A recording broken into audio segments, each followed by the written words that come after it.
everyone. Reading newspaper is a good habit that can provide a great sense of educational value.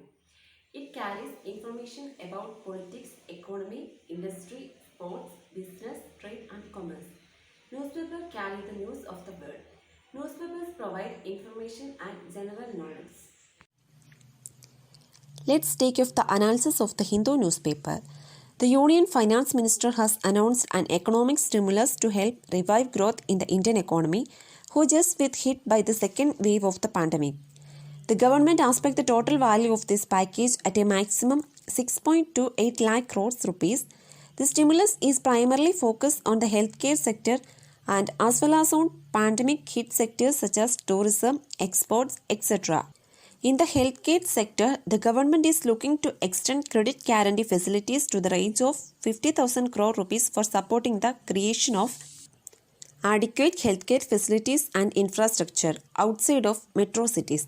The interest rate for these loans shall be kept at 7.95%, along with an additional investment of 50,000 crore rupees on the government for public healthcare projects to augment and strengthen healthcare infrastructure, especially pediatric care for children, along with RAVE and PACE essential healthcare facilities such as ICU beds, oxygen supplies, etc. Then for pandemic hit sectors of the economy, the government is providing loan guarantees and consumption credit.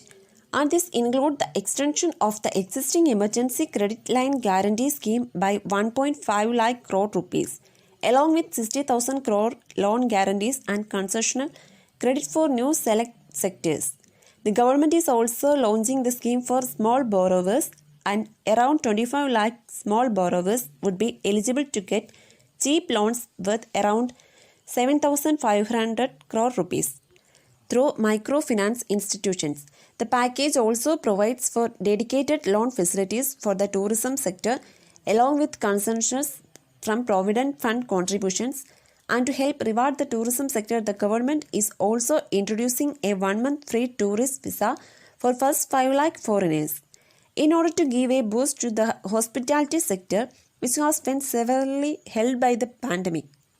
The finance minister has stated that this stimulus package is intended to drive a growth in the economy and help the creation of jobs, along with promoting Indian exports. While the government expects the total value of this package at 6.28 lakh crore rupees, economic experts of points out this package includes several existing schemes as well.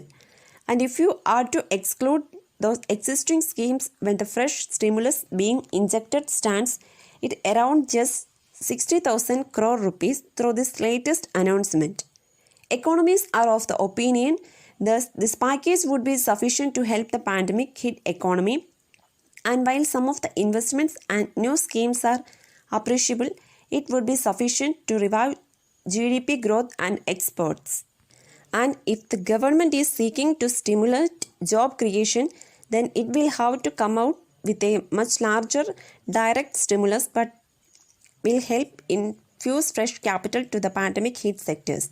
But the investments announced by the government and the loan guarantees announced for healthcare sector is really appreciable, as it will help the healthcare sector to scale off its infrastructure in preparation for a possible third wave of the pandemic.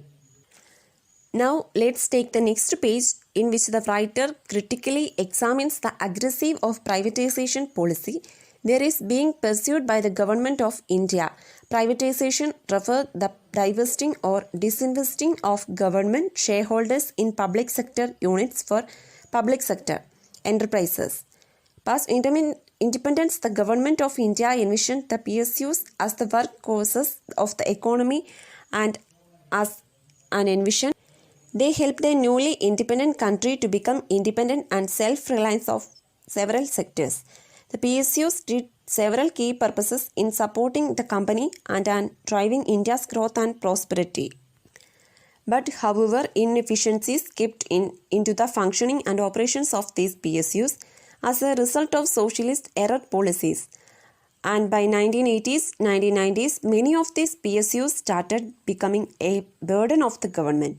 By this time, the global thinking of public enterprises was also changing as a result of the Washington Consensus, which is basically a set of 10 economic policy prescriptions considered to contribute the standard reforms package for developing country such as facing economic crisis, and is promoted by institutions such as the IMF, the World Bank and the United States.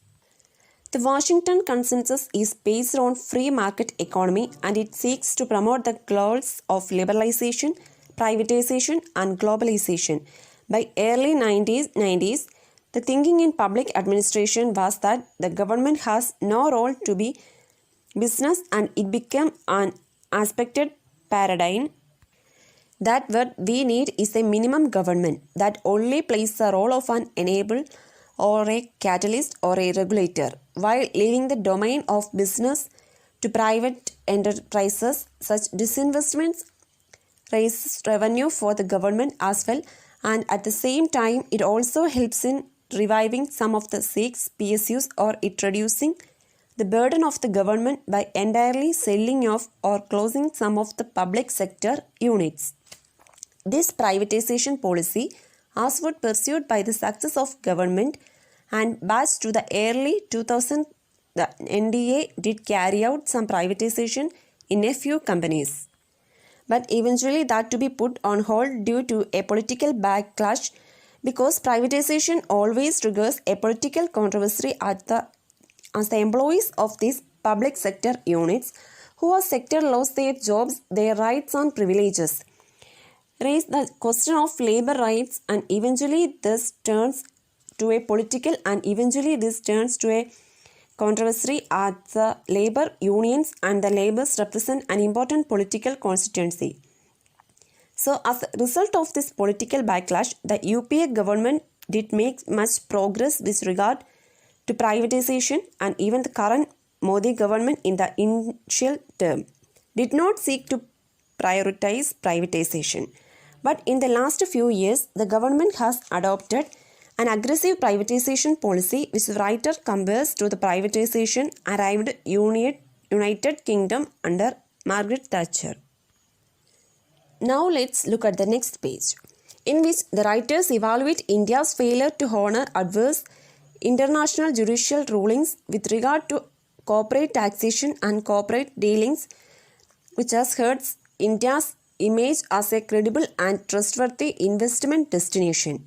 See, why the government actively promoted the Meeting India initiative, and as it tried to attract more investments into India as an attractive investment destination.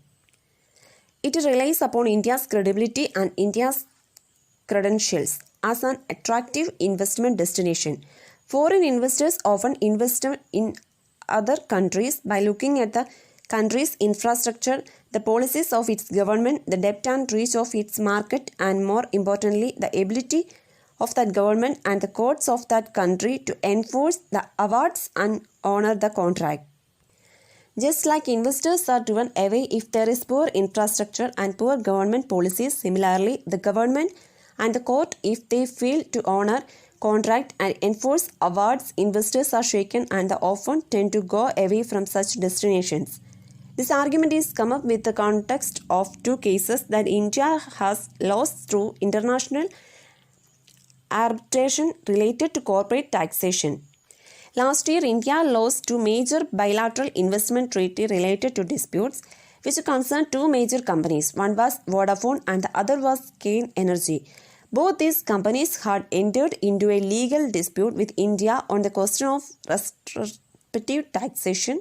These problems began with the UPA government, which during the second term came out with a very controversial amendment to tax laws. See, the generally accepted law in taxation laws and even in criminal laws that there want to be any retrospective changes.